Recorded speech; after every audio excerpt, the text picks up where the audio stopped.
तो सबसे पहले आज आप सबके लिए एक आवश्यक सूचना है कि आप में से कई सारे स्टूडेंट जो बिहार पुलिस की तैयारी करते हैं उन लोगों के लिए विशेष रूप से आज मैं बायोलॉजी की क्लास आप सबके सामने लेकर के आया हूं। यदि आप में से किसी भी साथी को ये लगता है कि बायोलॉजी की क्लास मुझे चाहिए तो आप हमारे चैनल से जुड़िए। हम अपने चैनल पर आप सबके लिए एक रेगुलर वीडियोस लाते रहेंगे, चाहे वो फिजिक्स हो, चाहे वो केमिस्ट्री हो, चाहे वो बायोलॉजी हो। और हमारी टीम निरंतर प्रयास कर रही है कि आप सबके लिए यूट्यूब पर फ्री में क्लास प्रोवाइड कराया जाए।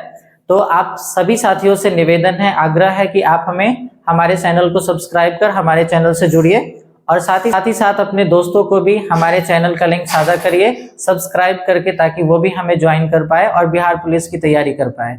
खैर, इन सब बातों को साइड में रखते हुए चलिए आज हम लोग पढ़ने वाले हैं बिहार पुलिस की सिलेबस जो है उसको स्टार्ट करते हैं, जिसमें आज हम लोग पढ़ने वाले हैं बायोलॉजी। क्लियर है? आप लोग भी तैयार है पढ़ने के लिए? कोई दिक्कत? चलिए आज हम लोग पढ़ने वाले हैं बायोलॉजी। क्लियर है? तो सबसे पहले आप लोगों को बायोलॉजी के अंदर एक चीज पता होना चाहिए, जैसे बायोलॉजी जो है इसको अगर आप ध्यान से देखें, इसको हिंदी में क्या कहते हैं? जीव विज्ञान कहते हैं। बायोलॉजी को हिंदी में क्या कहते हैं? जीव विज्ञान कहते हैं। क्लियर है? बायोलॉजी जो है इसमें बायो का मतलब क्या होता है? जीव या जीवन, और लॉजी का मतलब होता है अध्ययन करना। क्लियर है? अध्ययन करना, यानी वह शाखा जिसके अंतर्गत जीव अथवा जीवधारियों से जुड़े चीजों के बारे में हम लोग अध्ययन करते हैं, क्या कहलाता है? बायोलॉजी कहलाता है। क्लियर हो गया? तो बायोलॉजी को दो भागों में बांट लिए। बायो का मतलब हो गया जीव यानी जीवन, और उसके बाद लॉजी का मतलब हो गया अध्ययन करना। तो जीवों का अध्ययन करना ही क्या कहलाता है? बायोलॉजी कहलाता है। यहाँ तक समझने में किसी को कोई दिक्कत है तो बताइए। और ऑनलाइन वाले लोग, आप लोग जब वीडियो खत्म हो जाएगा तो हैंड रिटन नोट्स आप लोगों को लास्ट में वीडियो के बाद हम लगा देंगे, वहां से आप लोग जो है नोट्स तैयार कर सकते हैं। क्लियर है? और उसके बाद यदि आप लोगों को वीडियोज अच्छा लग रहा हो तो आप हमें कमेंट करके बताइए कि वीडियो कैसा रहा, ताकि हम भी अपने आप पर थोड़ा सा काम करके आपके लिए बेहतर वीडियोज लाते रहें। क्लियर है? चलिए, तो बायोलॉजी को हमने दो भागों में डिवाइड कर दिया। जीवन का अध्ययन करना ही क्या कहलाएगा? बायोलॉजी कहलाएगा। आई बात समझ में? अब बात आता है बायोलॉजी। बायोलॉजी के फादर किसको कहा जाता है? Father of biology. क्लियर है? यानी बायोलॉजी के पिता किसको कहा जाता है? अरस्तु को। किसको कहा जाएगा? अरस्तु को। और अरस्तु को इंग्लिश में क्या कहते हैं? एरिस्टोटल कहते हैं। अरस्तु को इंग्लिश में क्या कहते हैं? एरिस्टोटल कहते हैं। क्लियर है? किसी को समझने में कोई दिक्कत? अब देखिए आगे बढ़ते हैं। बायोलॉजी जो है, बायोलॉजी वो किस भाषा से लिया गया है बताइए? बायोलॉजी जो है वो यूनानी भाषा से लिया गया है। क्लियर है? किस भाषा से लिया गया? यूनानी भाषा से लिया गया। आपसे यदि प्रश्न पूछेगा कि बायोलॉजी शब्द कहाँ से लिया गया है, तो कहाँ से लिया गया? यूनानी भाषा से लिया गया। क्लियर है? और बायोलॉजी जो है, इसको बायोलॉजी शब्द जो आप देख रहे हैं, इस शब्द का नामकरण 1802 ईस्वी में वैज्ञानिक थे एक लैमार्क नामक। ठीक है? एक लैमार्क नामक वैज्ञानिक थे और एक और थे जिनका नाम था ट्रेविरेनस। क्लियर है? एक क्या थे बताओ? लैमार्क, और दूसरा कौन थे? ट्रेविरेनस। इन दोनों ने मिलकर के 1802 ईस्वी में बायोलॉजी शब्द का नामकरण किया। क्लियर है? यदि संभव हो तो ऑनलाइन वाले बच्चे आप लोग कॉपी लेकर के बैठिए, ताकि हम जो बोल रहे हैं उसको आप नोट करते रहें। क्लियर है? तो आप लोग ऑफलाइन वाले लोग देखिए, लैमार्क और ट्रेविरेनस नामक वैज्ञानिक ने 1802 ईस्वी में बायोलॉजी शब्द का क्या किया? नामकरण किया। क्लियर है? साथ ही देखो, अब बायोलॉजी जो है उसको दो भागों में बांटा गया। क्लियर है? बायोलॉजी को कितने भागों में बांटा गया? दो भागों में। हालांकि बायोलॉजी के और भी बहुत सारे ब्रांचेज हैं, लेकिन मुख्य रूप से विशेष रूप से हम लोग चर्चा करने वाले हैं बायोलॉजी के दो पार्ट्स के बारे में। एक है हमारे पास जूलॉजी है और दूसरा जो है वो बॉटनी है। क्लियर है? एक हमारे पास क्या, बायोलॉजी जो है, बायोलॉजी, इसको कितने भागों में यहाँ पर बांटेंगे हम लोग? दो भागों में। एक हो जाएगा हमारे पास क्या? जूलॉजी, और एक हो जाएगा हमारे पास क्या? बॉटनी। क्लियर है? एक क्या हो जाएगा बताओ? जूलॉजी, और दूसरा क्या हो जाएगा? बॉटनी। यहां तक समझने में किसी को कोई दिक्कत? अब देखिए, ये जो जूलॉजी है, जूलॉजी, इसके पिता जो है वो वापस से कौन हो जाएंगे? अरस्तु। आपसे पूछा जाएगा कि जूलॉजी के पिता किसको कहा जाता है, तो अरस्तु को कहा जाता है। बायोलॉजी, जूलॉजी के पिता अरस्तु को कहा जाता है। लेकिन बॉटनी जो है, बॉटनी के पिता किसको कहा जाता है? बॉटनी का जो पिता है वो कहा जाता है थियोफ्रेस्टस को। क्लियर है? थियोफ्रेस्टस किसको कहा जाएगा? थियोफ्रेस्टस को कहा जाएगा। यानी आपसे पूछा जाएगा कि बायोलॉजी के पिता किसको कहा जाता है, तो बायोलॉजी के पिता थियोफ्रेस्टस को कहा जाता है। अब आप लोग एक बात गौर करो, यदि अरस्तु ने जूलॉजी के विचार करके सोचो कि जूलॉजी जो है उसके पिता किसको कहा जाता है? अरस्तु को कहा जाता है। तो जूलॉजी में अब आप लोग विचार करके जरा सोच करके देखो कि ये जो जूलॉजी है इसके पिता अरस्तु है, तो अरस्तु ने इस जूलॉजी वाले सब्जेक्ट में कुछ ना कुछ तो किया होगा, किसी न किसी चीज के बारे में पढ़ा होगा। तो सबसे पहले जान लो कि जूलॉजी को क्या कहते हैं हिंदी में, बताओ। जूलॉजी को हिंदी में क्या कहते हैं, बताओ, बोलो। जूलॉजी को हिंदी में क्या कहेंगे? प्राणी विज्ञान कहते हैं। तो एक बात बताओ कि जूलॉजी के अंदर प्राणी, नाम से स्पष्ट होता है कि इसमें हम लोग जीवों के बारे में, जंतुओं के बारे में, इन सारी चीजों के बारे में पढ़ेंगे, है ना, प्राणियों के बारे में पढ़ेंगे। तो इसका जो है पिता कह दिया गया अरस्तु को। तो अरस्तु ने जब जीवों के बारे में पढ़ा होगा, उसके बारे में कुछ किया होगा, तो क्या वो सारी बातें माइंड में ऐड करके रखा होगा? नहीं ना, पहले पढ़ा होगा, उसको अच्छे से देखा होगा और फिर उसने क्या किया होगा कि एक नोट्स को तैयार किया होगा। क्लियर है? तो याद रखिएगा, जूलॉजी जो है इसके ऊपर लिखी गई किताब को क्या, आपसे एग्जाम में प्रश्न पूछेगा कि जूलॉजी के ऊपर अरस्तु ने जो किताब लिखा उस किताब का नाम क्या है। तो याद रखिएगा कि जूलॉजी के ऊपर लिखी गई किताब को हम लोग कहते हैं हिस्टोरिया एनिमेलिया। क्या कहते हैं? Historia animalia. ठीक है, आप लोग हिंदी में भी हम बोल रहे हैं तो ऑनलाइन वाले लोग लिख लीजिए यहाँ पर, हिस्टोरिया एनिमेलिया जूलॉजी के ऊपर लिखी गई किताब का नाम। क्लियर है? और उसके बाद बॉटनी के पिता कहा गया है किसको? थियोफ्रेस्टस को कहा गया है। तो थियोफ्रेस्टस ने भी कुछ लिखा होगा। तो बॉटनी के बारे में जो लिखी गई किताबें हैं, ठीक है, इसको हम लोग हिंदी में क्या कहते हैं? वनस्पति विज्ञान। क्या कहेंगे? वनस्पति विज्ञान। क्लियर है? अगर देख लीजिएगा हिंदी थोड़ा बहुत मिस्टेक हो तो आप लोग अपने से सही कर लीजिएगा। ठीक है, तो बॉटनी को हिंदी में क्या कहेंगे? वनस्पति विज्ञान। और बॉटनी के पिता कहा गया है थियोफ्रेस्टस को। तो थियोफ्रेस्टस ने जो किताब लिखा इसका नाम है हिस्टोरिया प्लांटेरम। क्या नाम है? Historia plantarum. यहां तक समझने में किसी को कोई दिक्कत है तो बताओ? नहीं ना? तो अब एक बार जितना हम लोग पढ़े वापस से रिवाइज कर लेते हैं इसको। देखिए, सबसे पहले याद रखिए कि बायोलॉजी के पिता किसको कहा गया? अरस्तु को कहा गया। बायोलॉजी किस भाषा से लिया गया? यूनानी भाषा से लिया गया।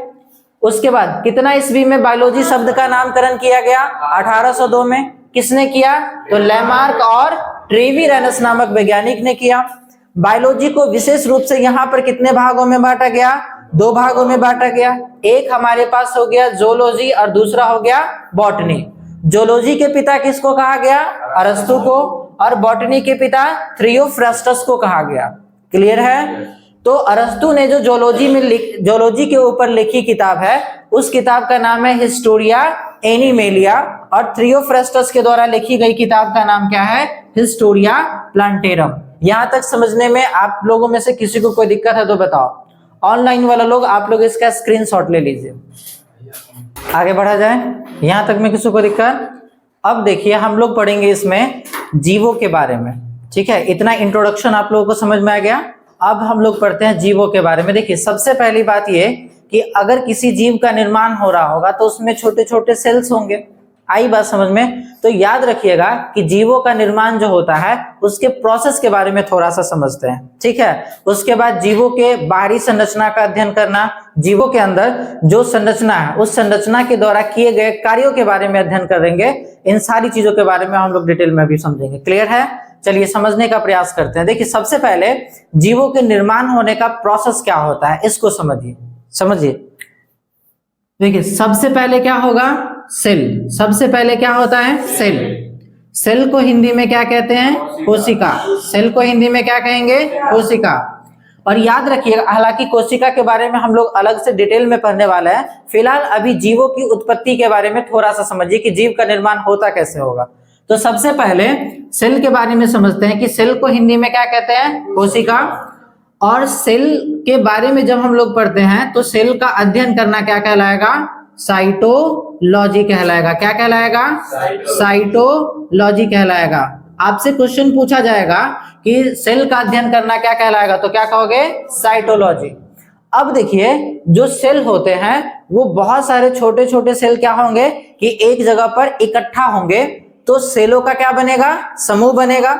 और सेल का कोशिकाओं के समूह को हम, जब कोशिकाओं का समूह बनेगा तो कोशिकाओं के समूह को हम लोग क्या कहते हैं? उत्तक कहते हैं। कोशिकाओं के समूह को उत्तक कहते हैं। तो सेल जो होता है, बहुत सारे सेल मिलकर के किसका निर्माण करेंगे? उत्तक का। और उत्तक को इंग्लिश में क्या कहते हैं? टिश्यू कहते हैं। और हिंदी में क्या होगा? उत्तक होगा। तो याद रखिएगा, जो उत्तक होता है वो उस उत्तकों का अध्ययन करना क्या कहलाएगा? आप बताओ। हिस्टोलॉजी। क्या कहलाएगा? हिस्टोलॉजी। किसी को दिक्कत? मतलब सबसे पहले क्या हुआ? सेल आया। एक सेल ने दूसरे सेल के साथ, दूसरे ने तीसरे के साथ, तीसरे ने चौथे के साथ, इस प्रकार से बहुत सारे सेलों ने क्या किया? एक ग्रुप बनाया। तो सेलों के समूह को हमने यहाँ पर क्या कहा है? कोशिका कहा है। और सेलों का अध्ययन करना क्या कहलाया है? साइटोलॉजी कहलाया है। और उत्तकों का अध्ययन करना क्या कहला रहा है? हिस्टोलॉजी कहलाता है। यहां तक समझने में किसी को कोई दिक्कत? अब क्या होगा कि उत्तक जो होते हैं वो धीरे धीरे कर करके, और जो उत्तक होंगे वो किसका निर्माण करेंगे? तो उत्तक जो होगा वो धीरे धीरे ऑर्गन का निर्माण करेंगे। किसका निर्माण करेंगे? ऑर्गन। ऑर्गन को हिंदी में क्या कहते हैं? अंग कहते हैं। क्लियर है? अंग कहने का मतलब जैसे कि बहुत सारे जो है, जैसे कि अंग में हमारे शरीर का बाहरी अंग भी हो सकता है और हमारे शरीर का आंतरिक अंग भी हो सकता है। जैसे आंख हो गया, नाक हो गया, आए समझ में? ये सारी चीजें जो है, इन सब में क्या होते हैं? इसको हम लोग क्या बोलते हैं? ऑर्गन कहते हैं। आई बात समझ में? अब मान लो कि बहुत सारे अंग जो है, अगर एक अंग दूसरे के साथ मिल जाए, दूसरा तीसरे के साथ एक निश्चित क्रम में यदि व्यवस्थित हो जाए, तो अंग क्या करेगा कि मिल करके अंग तंत्र का निर्माण करेगा। बहुत सारे अंग मिल करके किसका निर्माण करेंगे? अंग तंत्र का निर्माण करेंगे। तो ये जो ऑर्गन आप देख रहे हैं, ये बहुत सारे ऑर्गन आपस में एक दूसरे के साथ जुड़ करके क्या बनाएंगे? ऑर्गन सिस्टम बनाएंगे। क्या बनाएंगे? ऑर्गन सिस्टम बनाएंगे। और ऑर्गन सिस्टम को हिंदी में क्या कहते हैं? अंग तंत्र कहते हैं। क्या कहते हैं? अंग तंत्र। अंग तंत्र जैसे हमारे शरीर में अलग अलग प्रकार के तंत्र हैं, जैसे तंत्रिका तंत्र हो गया, कंकाल तंत्र हो गया, पाचन तंत्र हो गया। आया बात समझ में? इस तरीके से हमारे शरीर में अलग अलग प्रकार के तंत्र हैं। आई बात समझ में? अब मान लो कि इन सब, अभी जिस तंत्र का नाम अभी हम लिए, इन सभी तंत्रों को एक निश्चित क्रम में यदि व्यवस्थित किया जाए, एक शरीर के अंदर अगर फिट किया जाए, तो किसका निर्माण होगा? एक जीव का निर्माण हो जाएगा। क्लियर है? बहुत सारे तंत्र आपस में जुड़ करके किसका निर्माण करेंगे? बताओ। एक जीव का निर्माण करेंगे, है ना? ऑर्गन सिस्टम मिल करके ऑर्गेनिज्म का निर्माण करेंगे। किसका? ऑर्गेनिज्म को। और ऑर्गेनिज्म को हिंदी में क्या कहते हैं? जीव कहते हैं। ऑर्गेनिज्म को हिंदी में क्या कहते हैं? जीव कहते हैं। और इस प्रकार से क्या होगा कि बहुत सारे जीवों का निर्माण होगा। आई बात समझ में? तो ये हो गया कि सेल से लेकर के हम लोग कहां तक पहुंच गए? ऑर्गेनिज्म तक। यानी हम लोग जीवों का निर्माण अब कर लिए। अब जब जीवों का निर्माण हो जाएगा, तब ना इसमें हम लोग पढ़ेंगे कि श्वसन कैसे होगा, पाचन तंत्र कैसे होगा। पहले एक जीव का होना जरूरी है। आई बात समझ में? और जब एक जीव का निर्माण हो जाएगा, तब अपने आप धीरे धीरे उसके अंदर होने वाली क्रियाओं के बारे में भी हम लोग पढ़ लेंगे। आई बात समझ में? एक बार इसको रिपीट करते हैं। सबसे पहले सेल। सेल को हिंदी में क्या बोले? कोशिका। कोशिका का अध्ययन करना, साइटोलॉजी। उसके बाद कोशिका से क्या बना? उत्तक बना। उत्तक का अध्ययन करना, हिस्टोलॉजी। उसके बाद उत्तक से क्या बना? ऑर्गन, अंग बना। क्लियर है? और अंग जो है मिलकर के किसका निर्माण किया? अंग तंत्र का, यानी ऑर्गन सिस्टम का निर्माण किया। और ये जो ऑर्गन सिस्टम है वो धीरे धीरे करके किसका निर्माण किया? एक ऑर्गेनिज्म का, यानी जीव का निर्माण किया। आई बात समझ में। अब जीव बन गया है तो जो इसके जिंदा रहने के लिए जितनी भी क्रियाएं होंगी वो सब करेगा, तो पढ़ेंगे इसके बारे में अलग से। फिलहाल आप इतना समझने में किसी को कोई दिक्कत है तो बताओ। आई बात समझ में। अब मान लो कि ये कोई जीव है, क्लियर है, तो जीव के अंदर का सिस्टम भी होगा और जीव के बाहर में भी अंग होगा। जीव है तो जीव के शरीर के अंदर आंतरिक संरचनाएं भी होंगी और जीव का जो शरीर है उसका बाहरी संरचना भी होगा। तो जीव जो होगा उसके बाहरी संरचना का जब हम लोग अध्ययन करेंगे, क्लियर है, तो उसको इंग्लिश में कहा जाता है मॉर्फोलॉजी। क्या कहा जाता है? मॉर्फोलॉजी कहा जाता है। आई बात समझ में। हिंदी में इसको क्या कहते हैं? अकार्यकी। क्या कहेंगे? अकार्यकी। मॉर्फोलॉजी का मतलब क्या? बाहरी संरचना का अध्ययन। बाहरी संरचना का अध्ययन क्या कहलाएगा? मॉर्फोलॉजी। क्लियर है। यानी ये कोई जीव है, इस जीव के बाहर की जो संरचना जितनी भी है इन सारी संरचनाओं का अध्ययन करना क्या कहलाएगा? मॉर्फोलॉजी कहलाएगा। आई बात समझ में। अब मान लीजिए कि ये जीव का आंतरिक संरचना है, तो आंतरिक संरचना का अध्ययन करना क्या कहलाएगा? एनाटॉमी कहलाएगा। क्लियर है। हिंदी में क्या बोलेंगे इसको? एनाटॉमी लिख दिए। हिंदी में इसको हम लोग क्या कहते हैं बताओ? कहीं कहीं पर आपको एनाटॉमी ही लिखा हुआ मिलेगा, ठीक है, एनाटॉमी, या फिर अगर आप हिंदी में इसको बोलना चाहे तो शारीरिक रचना विज्ञान। आप इसको जगह कम है, आप बोल ही देते हैं, शारीरिक रचना विज्ञान आप इसको कह सकते हैं। क्लियर है। तो एनाटॉमी का मतलब क्या है बताओ? यहाँ पर मॉर्फोलॉजी में हम लोग क्या बोले? बाहरी संरचना का अध्ययन। आंतरिक संरचना का ये अध्ययन हो जाएगा, क्या कहलाएगा? एनाटॉमी कहलाएगा। कहलाएगा कि नहीं कहलाएगा? आंतरिक संरचना का अध्ययन क्या कहलाएगा? एनाटॉमी कहलाएगा। अब मान लो हमारे शरीर में बहुत सारे कार्य होंगे, आई बात समझ में, तो उन कार्यों का अध्ययन करना, यानी हमारे शरीर के अंदर जो फंक्शंस लगे, बहुत सारे सिस्टम लगे हुए हैं, उन सिस्टम के द्वारा किए गए कार्यों का अध्ययन करना क्या कहलाएगा? तो उसके द्वारा किए गए कार्यों का अध्ययन कहलाता है फिजियोलॉजी। क्लियर है। क्या कहलाएगा? फिजियोलॉजी। हिंदी में इसको हम लोग क्या कहते हैं? कार्यकी कहते हैं। ठीक है। क्या बोलेंगे इसको? कार्यकी कहते हैं। और फिजियोलॉजी का मतलब क्या होता है बताओ? फंक्शन, यानी संरचना द्वारा किए गए कार्यों का अध्ययन। आया बात समझ में? संरचना द्वारा किए गए कार्यों का अध्ययन क्या कहलाएगा बताओ? बोलो। फिजियोलॉजी कहलाएगा। आई बात समझ में? यहां तक समझने में किसी को कोई दिक्कत है तो बताइए। क्लियर है। तो इंट्रोडक्शन क्लास था आज का। आप में से कितने ऐसे लोग हैं जिसको समझ में आ गया है? सब लोगों को समझ में आया? फिर से एक बार इसको रिवाइज कर दें। समझिए, मान लीजिए कि हम लोगों ने इस पूरे प्रोसेस के थ्रू हमने किसका निर्माण किया? जीव का। तो मान लीजिए कि हम एक जीव है, तो हमारे शरीर का बाहरी हिस्सा क्या क्या आपको दिख रहा है? नाक दिख रहा है, आंख दिख रहा है ना? तो बाहरी संरचना जो है इसका अध्ययन करना क्या कहलाएगा बताओ? मॉर्फोलॉजी कहलाएगा। क्या कहलाएगा? मॉर्फोलॉजी। और मान लो इस जीव के अंदर कुछ है, तो अंदर का हिस्सा जो होगा उसका अध्ययन करना क्या कहलाएगा? एनाटॉमी कहलाएगा।